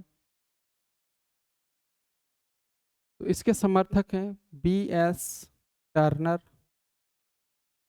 व डेविड हेल्ट। B.S. टर्नर और डेविड हेल्ट ये नागरिकता के बहुलवादी सिद्धांत के समर्थक हैं। और ये बहुलवादी सिद्धांत के अनुसार नागरिकता की जो अवधारणा है एक जटिल और बहुआयामी प्रक्रिया है। तो इनके अनुसार, बहुलवादियों के अनुसार, नागरिकता की अवधारणा, नागरिकता की अवधारणा एक जटिल व बहुआयामी प्रक्रिया है, एक जटिल व बहुआयामी प्रक्रिया है।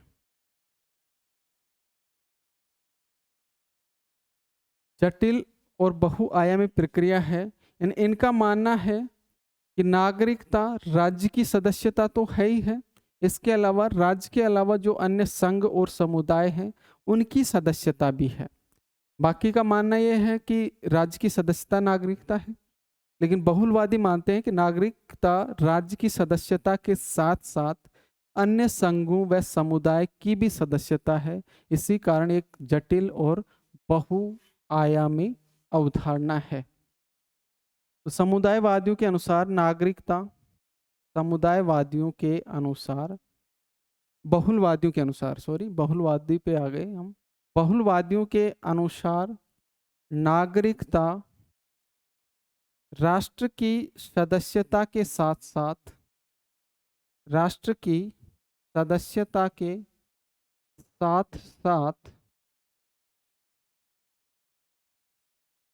राष्ट्र की नागरिकता राष्ट्र की सदस्यता के साथ साथ अन्य संघों व समुदायों की सदस्यता भी है। समुदायों की सदस्यता भी है। सदस्यता भी है। तो नागरिकता राष्ट्र की सदस्यता के साथ साथ अन्य संघों व समुदायों की भी सदस्यता है। तो इनके अनुसार नागरिकता की अवधारणा एक जटिल और बहुआयामी अवधारणा है। B.S. टर्नर और डेविड हेल्ड इसके समर्थक हो गए। बहुलवादी सिद्धांत का जो सर्वोत्तम निरूपण किया है वो B.S. टर्नर ने किया है। बहुलवादी सिद्धांत का सर्वोत्तम निरूपण B.S. टर्नर ने किया है। B.S. टर्नर। और B.S. टर्नर की पुस्तक है citizenship and capitalism. Citizenship and capitalism. Capitalism, citizenship and capitalism. और पूरे नाम की हम बात करें तो पूरा नाम है द डिबेट ओवर रिफॉर्मिज्म। पूरा नाम है इसका the debate of the debate over reformism. The debate over रिफॉर्मिज्म।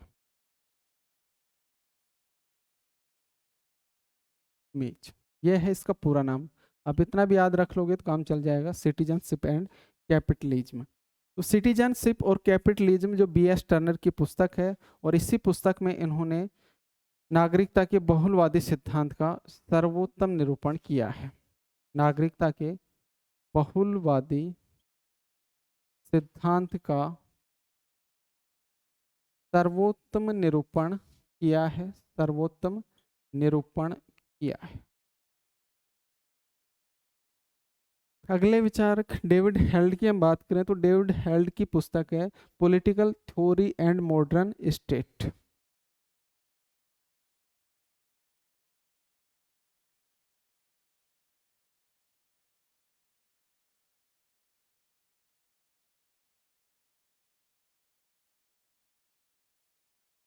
David held.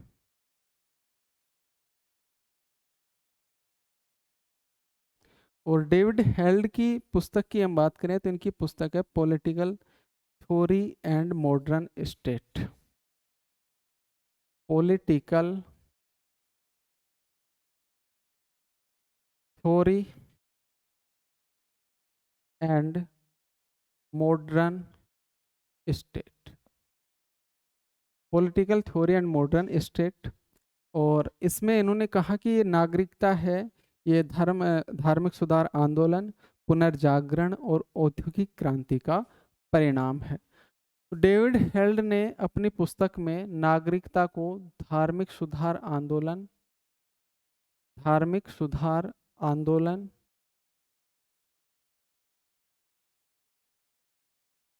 पुनर्जागरण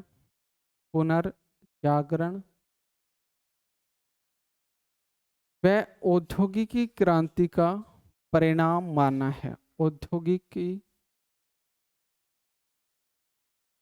क्रांति का परिणाम माना है। क्रांति का परिणाम माना है। तो डेविड हेल्ड ने अपनी पुस्तक political theory and modern state में नागरिकता को धार्मिक सुधार आंदोलन का, पुनर्जागरण का और औद्योगिकी की क्रांति का परिणाम माना है। औद्योगिकी क्रांति का परिणाम माना है।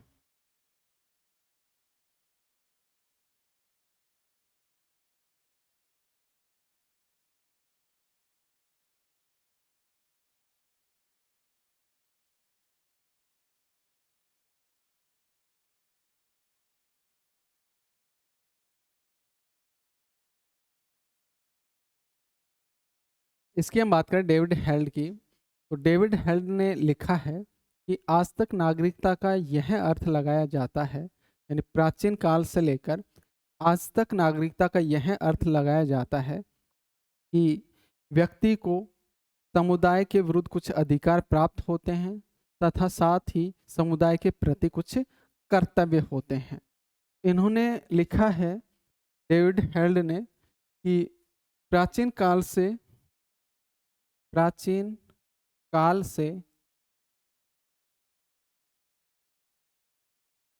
आज तक नागरिकता का यह अर्थ लगाया जाता है, नागरिकता का यह अर्थ लगाया जाता है कि व्यक्ति को समुदाय के विरुद्ध कुछ अधिकार प्राप्त होंगे, कुछ अधिकार प्राप्त हैं तथा समुदाय के प्रति कुछ कर्तव्य, तथा समुदाय के प्रति कुछ कर्तव्य, समुदाय के प्रति कुछ कर्तव्य, समुदाय के प्रति कुछ कर्तव्य।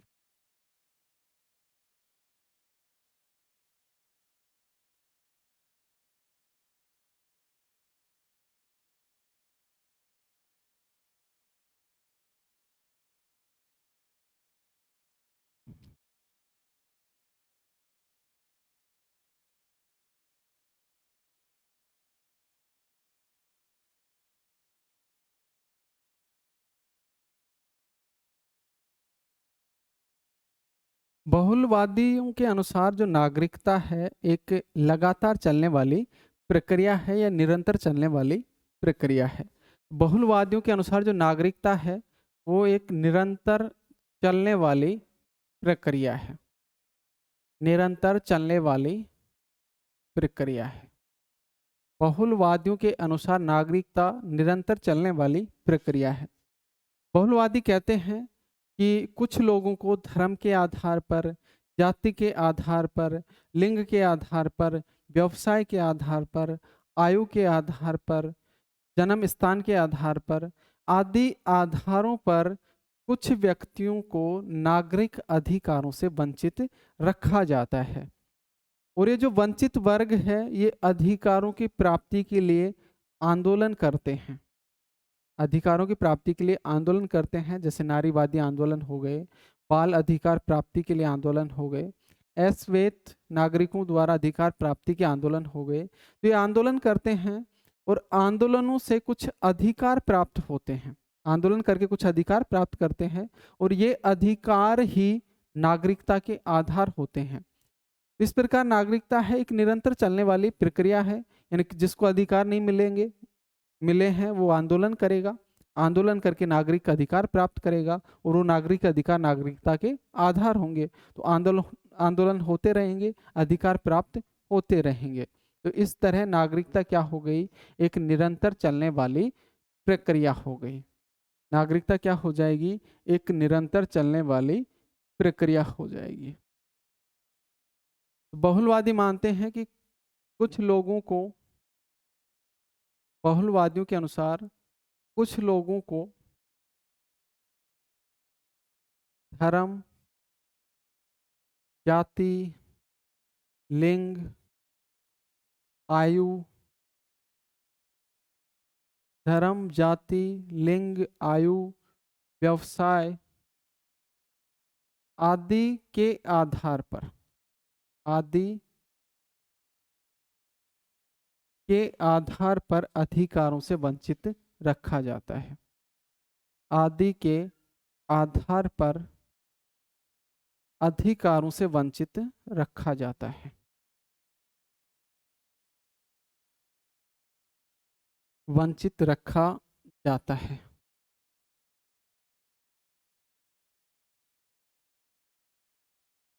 अधिकार वंचित वर्ग अधिकार प्राप्ति के लिए आंदोलन करते हैं, अधिकार वंचित वर्ग अधिकार प्राप्ति के लिए आंदोलन करते हैं, अधिकार प्राप्ति के लिए आंदोलन करते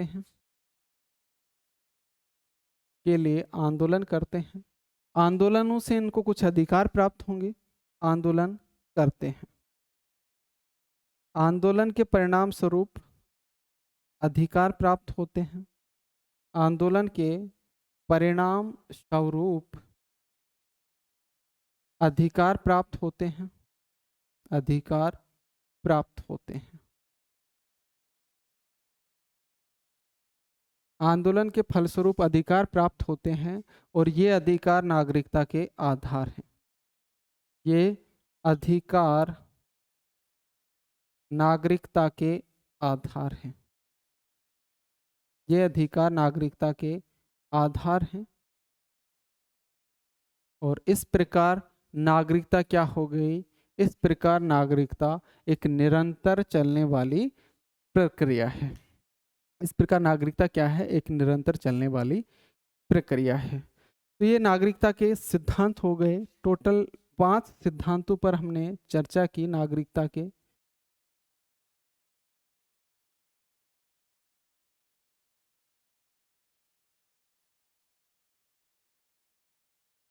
पांच सिद्धांतों पर चर्चा हमने की। तो यहाँ तक किसी को कोई दिक्कत है, कुछ नहीं समझ में आया हो तो पूछ सकते हो। कहीं भी कोई दिक्कत है, कुछ नहीं समझ में आया है तो पूछ सकते हो।